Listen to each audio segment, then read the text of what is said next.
Hello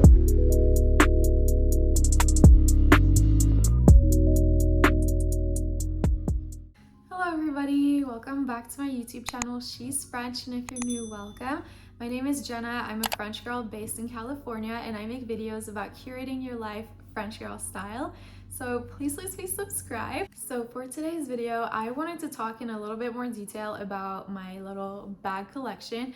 I have 4 bags at the moment. I'm actually going to be selling 2. I'll let you know which one those are and why. But before I sell them, I wanted to show you guys each bag and tell you why I got them, how I would wear them, and kind of tell you their story. So I have a pretty small capsule luxury closet, I would say, about 22 pieces I recently counted. I don't like to keep track, but for YouTube I feel like it's helpful because you guys know I have a really small closet, but I do have a lot of variety, so I like to highlight that there really isn't that much. The bags are pretty much my main accessory with any outfit, so they're pretty important. So let's get started. I'm going to show you each of the bags one by one.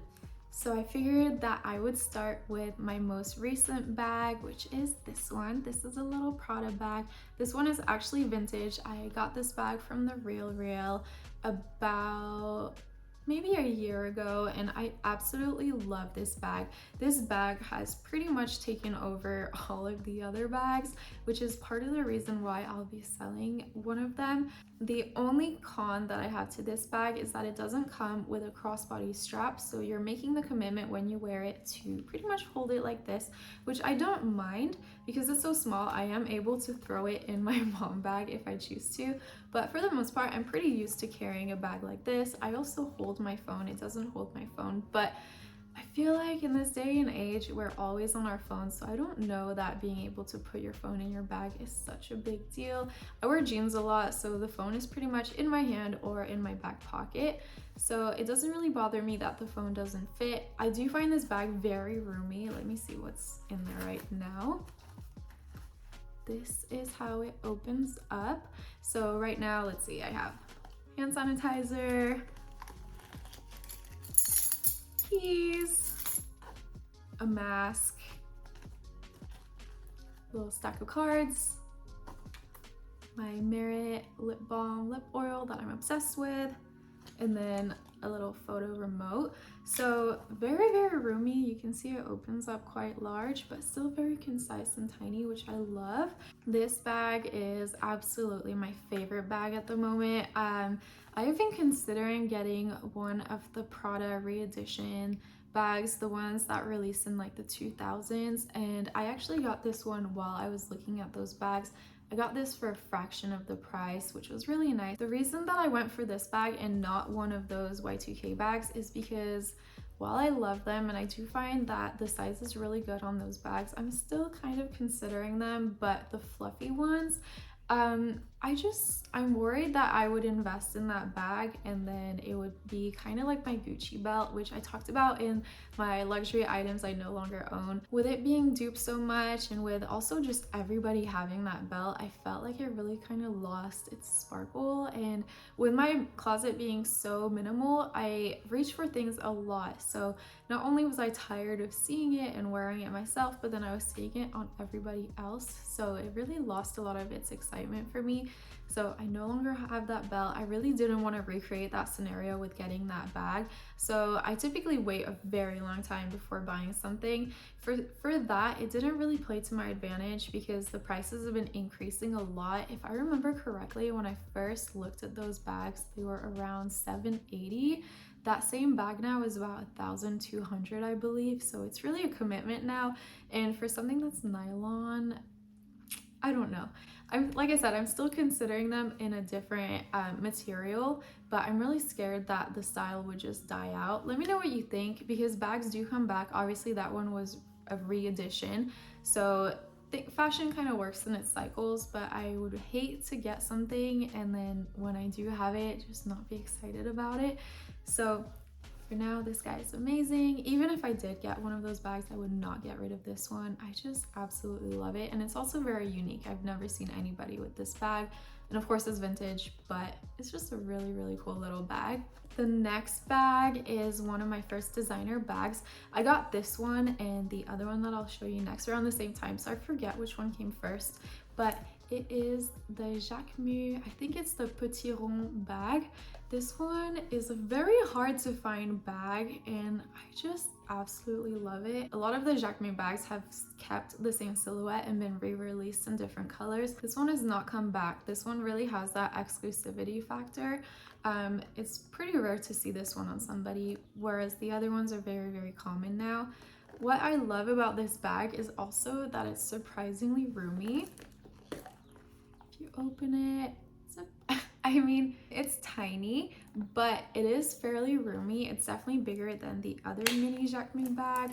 And I love this bag to wear when I want to wear something a little bit dressier or kind of make my outfit seem dressier. I feel like this one really dresses up the look while still being pretty cute, and it can definitely be worn casually too, but the chain just adds like kind of like jewelry for your outfit. I feel like love this bag, would never get rid of it.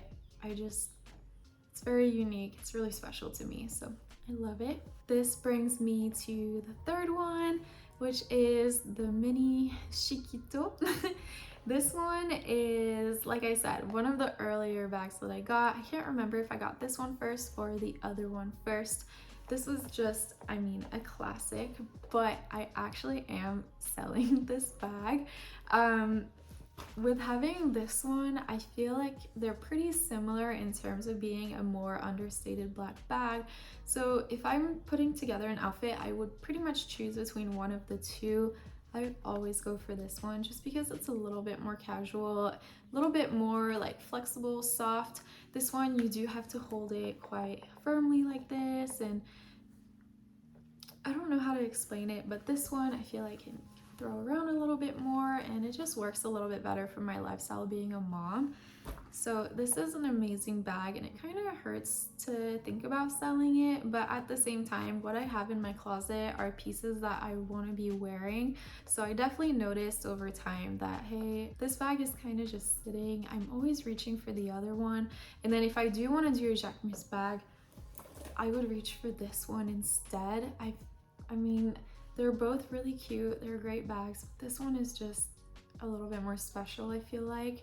So I'm going to part with this one. It's a really cool bag, and I love it with more formal wear, like a blazer or something like that. But for me, not being a collector, I think it's time to move on from this one. And this brings me to the last bag and the other bag that I'm going to be selling, and it's this one. This is the Le Grand Chiquito, so the largest size. There is now a medium size, so you kind of have this one, there's a medium size, and then you get this one. At the time that I got this, the medium hadn't come out yet. If the medium had been out, I probably would have gone for the medium because I do find this one a little bit too big. You saw what I carry in my bag. It's really not much, so I use this one if I'm going somewhere like I went to a contacts appointment, had to bring my glasses. My glasses fit in this with the case. You can definitely fit your phone in this one, but this is what I mean. I don't really have a big need for a big bag. And with it being so structured, it doesn't really work for my lifestyle right now with a baby. I feel like I'm kind of running around. I need to be able to just grab my son. I can't be grabbing my son while holding on to a bag in a very formal way. So this is a really cool bag. It does have a crossbody strap, but like I said, it's so structured that you really can't just kind of chuck it on and go. You have to think about this bag a little bit more. It's beautiful, and I kept it in really good condition. This one was also a tough one to think about selling just because these bags, I am seeing that they increase in value, so if I wanted to get it again, I would probably have to pay a lot more, but realistically, I wouldn't purchase a bag that I've already owned. I would have gotten rid of it for a good reason, so I wouldn't consider getting it again. But that is something to consider with all the price rises that are happening with designer goods. Think about whether or not you would regret that, because if you do, getting it again would cost you a little bit more. But yeah, this is the last one. So these are the two bags that I'm going to be keeping in my closet.